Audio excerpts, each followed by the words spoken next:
Today's a really very bittersweet day. It's the first day of summer, but it's the last day that I'm going to see my house. Oh my God. Once the fire started, it jumped from house to house. The gas lines all exploded. Her house went up, and then it blew my house up, and then the wind switched again, and that's what saved this house and the one behind me. Normally, you don't have a fire of this magnitude in a flood.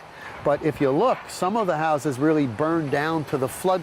You can see how high the water was. This is an area called Camp Osborne. Camp Osborne actually was an area that started in the early 1920s when people would come down here and put tents here. And that's why they call it Camp Osborne. Well, over the years, people would build bungalows, beach bungalows, and then they would turn them into, some of them into, full-time residences. There were about 109 houses here prior to the storm. And, pretty much what you have left here is really nothing. Right here, this rubble that you see right in front of you. This was the back of my house. There was actually a street at the front of the property, which of course is no longer there.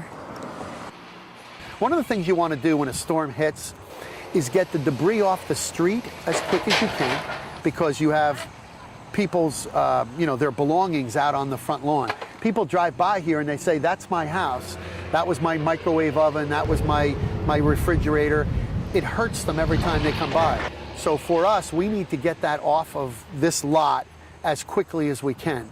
FEMA has been fantastic in coming in and saying, we want to help you clean up. The town would go bankrupt if we had to pay for the amount of money that it costs to clean up after the storm. So for us to have the contractors in here now being reimbursed to the town by FEMA, we couldn't wait for them to start.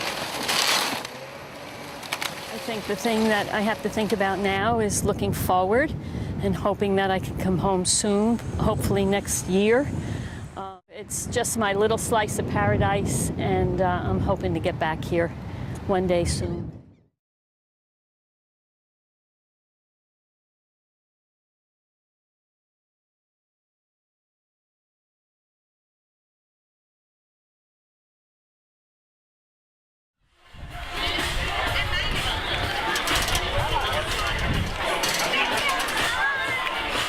Scouts of the Jersey Shore, the Salvation Army, the New Jersey Office of Homeland Security, and FEMA, thank you for the donation of preparedness items during tonight's game.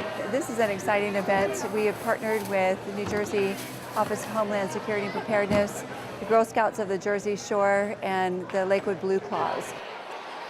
Basically, we are asking the public if they can please bring a preparedness item, whether it's a whistle or Band-Aids or toilet paper or can openers. All of those supplies would be collected by the Salvation Army that would be given back to the community.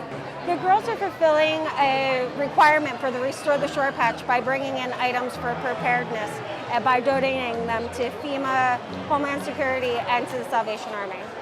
There's like FEMA and all these other Sandy, destruction-related organizations that we're helping today.